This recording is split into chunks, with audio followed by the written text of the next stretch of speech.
This video is for entertainment purposes only. All photos have been found in the public domain and are fair use and fair dealing. Hello and good morning. Today is Tuesday the 16th of July and I am going to talk about today. It's been reported in a couple of articles that Prince Harry went missing for 2 days after the polo match. Now, I've only been able to corroborate from a few sources, but I find this quite concerning. And an onlooker at the match noted that he appeared uptight and looked upon his wife with disdain. I have to agree that from the photos, she did look pensive and not really interacting with many people at the match. And according to the source that I found, only William and Meghan knew where Harry was, resulting in a flurry of drama at the palace. Apparently, he switched off his phone, ditched his security, and off he popped. And another source has alluded that Meghan has actually started to keep notes about her life and about her and Harry's life. Well, technically this is called a diary, but she could have her sights set, possibly a memoir. So, is Harry finding it hard with all the recent backlash? He was the royal that us British found cheeky, slightly rebellious, but always that little lost boy. And he's been given many passes in the past. He's been caught on camera by the now defunct News of the World using racist slurs, dressed up as a Nazi, and while friends around him wore very sickening racist costumes. I'm not going to put the pictures on here basically because I don't want that to happen. I'm not like that. I'm not going to put those on there. I find them quite distasteful. But we forgave him, and let's not forget Vegas, for goodness sake. He could do no wrong in the public's eyes. So is Harry struggling with this new public hostility towards him and his wife? He's now faced with the dilemma of choosing between duty, family, and his wife. Or will it, as I suspect, push him further into his marriage and may see him alienate himself more with regards to the British press? I've said this many times, that the royal family and the British press, there's a very delicate balance between them. And the press do have some very sharp edges on them, and they've got some mighty big teeth. The royal family over the decades have had an understanding to let the British media in under a controlled way, but they've never really blocked them out.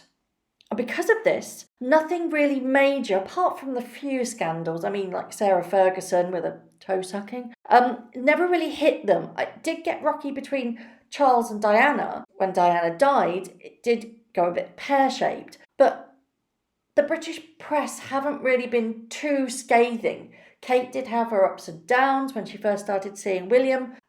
She was baited in the press, but that all petered out, and she's the nation's darling now, really. So to be hostile and isolate the media in the way that Harry is actually doing, it may well break them even more. The British tabloids are renowned throughout the world to be savage once they've been crossed, and it's very hard to come back from that.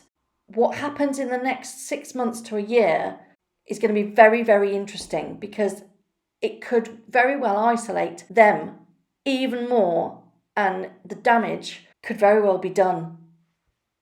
But I want to point out that by withdrawing and being obtuse, they'll not only tick off the press, but the public as well. Respect works both ways. I was raised with the motto, respect is earned, not given. You can't turn it off and on. It needs to be built from the foundations. Just a quick look on the internet, message boards, Twitter, comments on the daily tabloids, online, and the noise of the British public is getting louder. This balance between the monarchy, the tabloids, and the British public has been upset before with when Princess Diana died. I'm not going to really go into that very much because we've all read the reports, we know exactly what happened. But it got to the point where the public asked for guidance and the palace wasn't there. It took one of the major newspapers in the country to actually say, "Where is our queen?" She came back to London, she showed her face, and yet she showed us that she was grieving too, and they were grieving as a family. But the public and the tabloids kind of had to shake them up a bit. Is it getting to that point at the moment? I don't think so, but I think momentum is building, because you look all around, as I've said, you look all around on the message boards and the noise is there.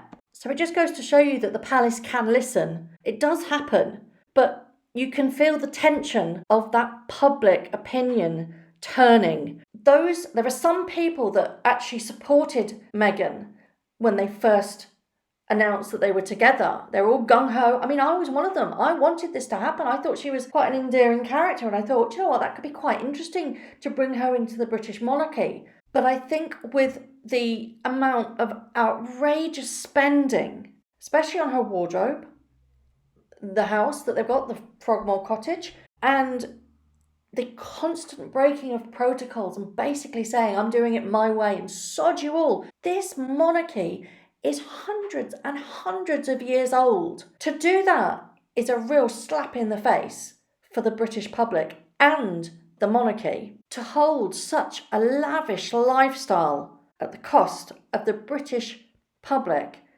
is a very tricky balance. You've got to kind of manage it well. Kate and William do well. I mean, they have all exactly the same riches and exactly the same funding, but they don't flaunt it. So if this continues, I can see this still going downhill and the public will get louder and louder. I think that you need to rebuild respect and not demand it with both hands. So do you think that Harry is struggling? Do you think he's finding it tricky to balance his family commitments, his family responsibilities the way he should be, and then this new wife that's come in and wanted it her way? Have you seen the signs? Is it there? What will happen? Once again, let me know what you think. Let me know your opinions. I will try and respond. It's gone a bit mental, and I thank you very much for listening, and I will see you very soon.